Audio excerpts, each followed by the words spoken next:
coffee, which is mediocre at best. Let's get into the video. Hello and welcome back to Growing with Griffith. If you're new here, my name is Taylor and I am a military spouse. I've been a military spouse for about a little over a year now, but a milso for about 2 years. And there's so much to share about Korea, and if you look at my previous videos, you'll see that we did do a lot of really fun things. We traveled around a lot and we had a really good time in Korea, but there are a lot of things that I wish that I would have known before PCSing to Korea, and I want to share them with you today. These are things that you should know if you are about to PCS to Camp Humphreys, Osan Air Base, Camp Walker, Camp Casey, anywhere in the South Korea area. But I will say this is going to be specifically from my experience as a non-command sponsored dependent of someone in the Army at Camp Humphreys. The question that I get asked all the time, just the in general question of should I come to Korea, because Korea can be an unaccompanied tour, which means that your service member, your husband, your wife, whoever, can come to Korea and they can come for a shorter amount of time if they do not bring dependents or if they are not command sponsored. Command sponsored means that the military is responsible for those military dependents that are traveling on orders. So you will be, if you are command sponsored, then your flight, your travel, your healthcare, all that stuff's going to be paid for you to get here. And you will be allotted a vehicle.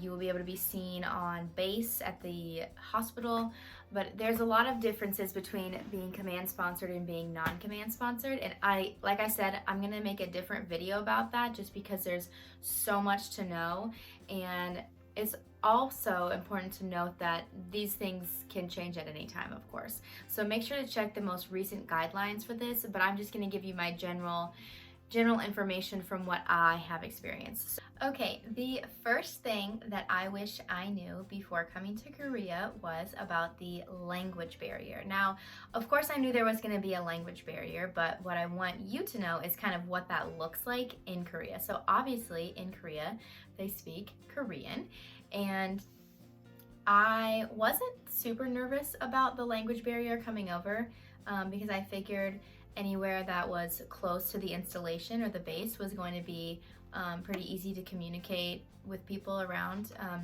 and that's so true. Now, it's not very challenging to communicate with people because there are a lot of people who still know basic English, and you're going to get along just fine. You're not going to have too many issues. Now, there are certain instances where you will have some challenges with the language barrier, and those can still be worked through. And so you want to make sure that you have certain apps on your phone. The best one to use is called Papago, looks like Papago, and that's the best for translating things and for if you're in a situation where you need to translate a menu or a sign, or I don't really need to translate like the road signs. I'll get into that, but that is the best app for that.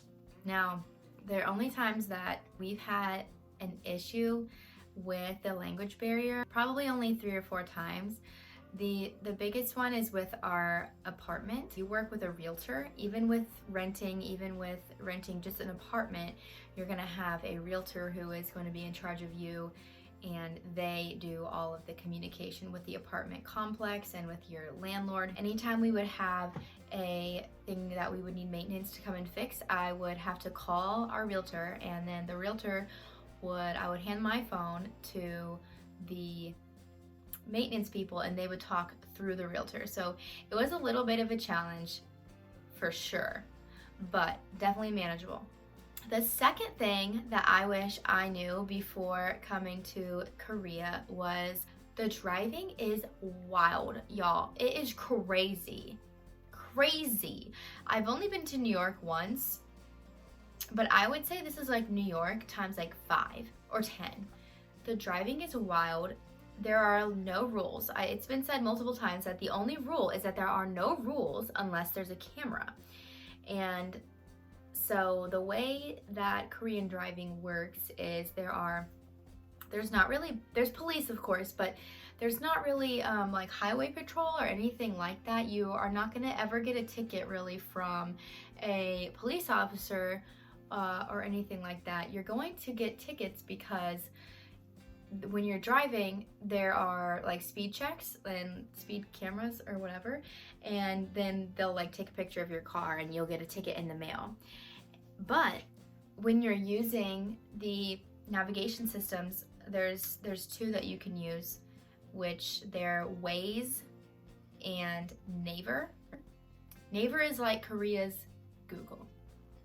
So anyways, they will warn you when the cameras are coming up. And they come up every like, I don't know, maybe like 5 miles, 10 miles, I don't know, kind of often. And they'll warn you when they're coming up. And there's even road signs that say there's a speed camera coming up, which seems so counterintuitive to me, but it's just how it works. So you're never gonna have to like, watch your back for a police officer to get a ticket if you're speeding. You're gonna get a ticket if you're speeding if you go under one of the cameras and you don't slow down. So when you're driving, I mean, it is go time. You go so fast. These Koreans, they drive so fast until there's a speed camera, and then they slow down, and then they just speed right back up. So the driving is wild. There are just no rules. You can park literally anywhere.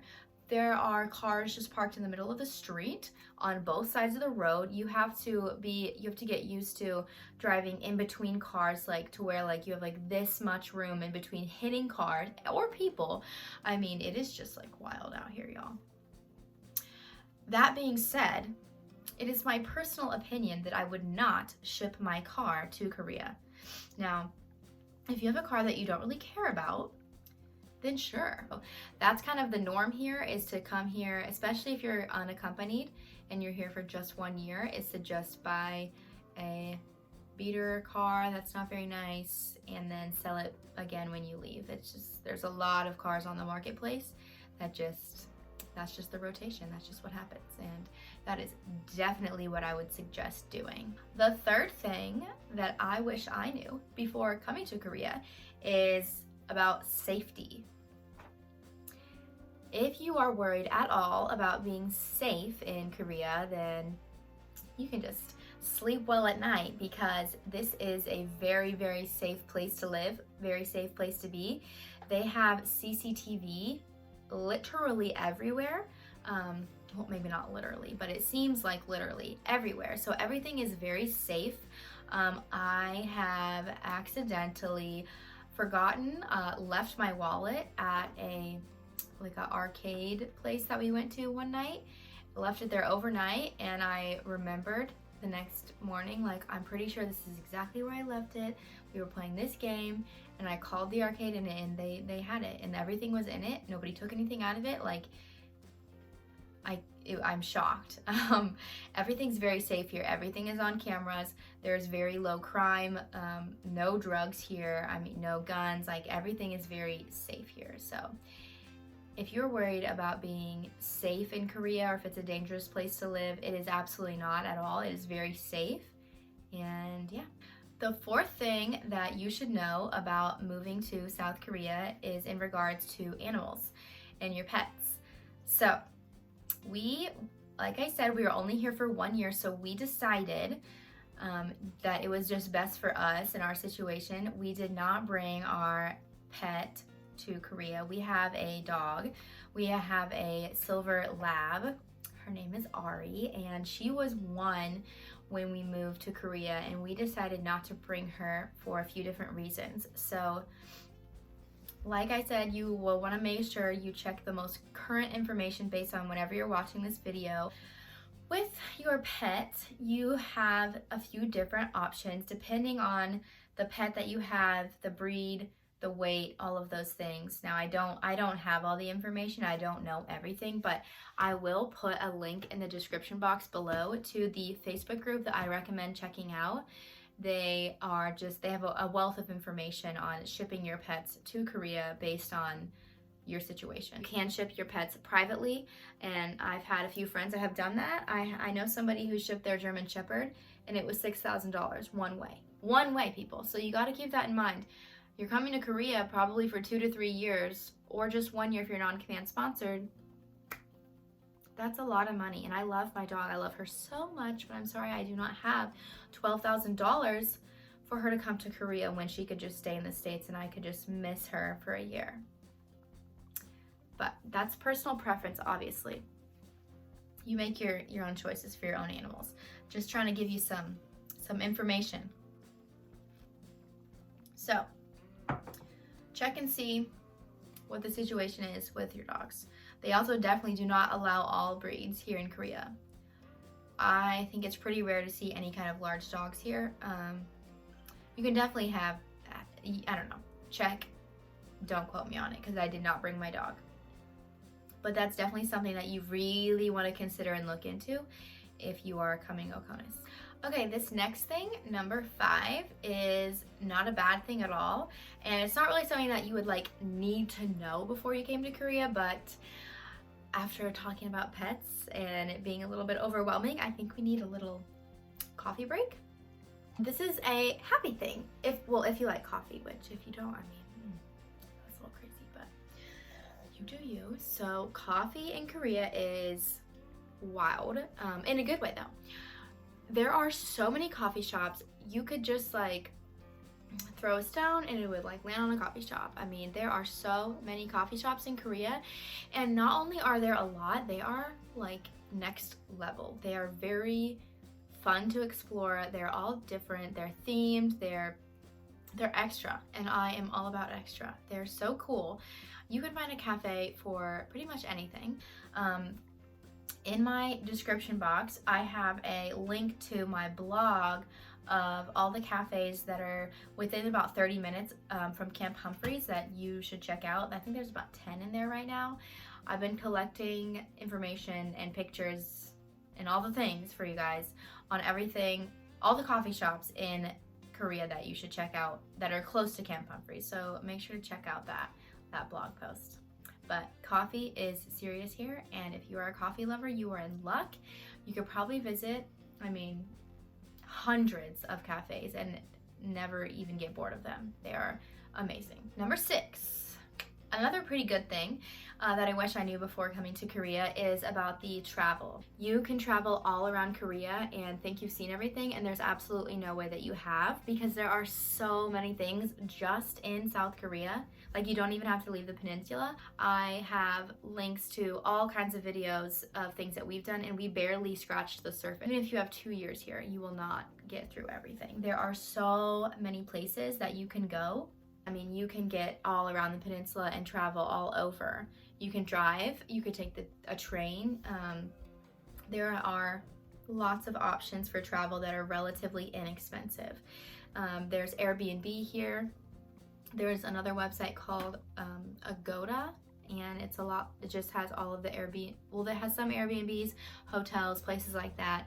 It's all relatively inexpensive to get around. The subway is very cheap to get around. A lot of just like Korean street food, just Korean restaurants, it's all relatively inexpensive. So we spent a lot of our time on the weekends traveling around, just driving a few hours in one direction and finding a Korean town with all kinds of things to do. And look on Pinterest, look on my Instagram, look on my Pinterest, just look on anything and you will find bucket lists of things to do in South Korea. I guarantee, like, you'll never get bored. There's so many things that you can do travel-wise that are within any budget that you have. And then if you want to, depending on current rules and regulations, there are lots of other countries near South Korea that you can travel to, like Thailand, Bali, the Maldives. Like, I know a lot of people who have done that, and it's relatively inexpensive since you're already all the way in Korea to go and do all of those travel things. So I wish I would have known that before, so I could have gotten my bucket list ready before I got to Korea. But don't worry, because you have plenty of time to figure that out. And even if you're already in Korea and you're watching this video, a quick Google search will get you what you need, because there are so many things to do just in South Korea. Okay, I definitely need to do a part 2 for this video because I think this is getting a little bit long and I've already gone through 6 things. Now, let's review. These are the first 6 things that I wish I knew before coming to South Korea. Number 1 is the language barrier. Number 2 is the crazy driving. Number 3 is that Korea is a very safe place to live. The safety is top notch. It's really good here in Korea. It's very safe. Number 4 is about pets and just the pros and cons of maybe bringing your pet, the expenses of that. Number 5 is the coffee shops in Korea are out of this world, amazing. If you're a coffee lover, definitely get excited if you're coming to Korea. And number 6, that there are lots of opportunities to travel around Korea in any budget.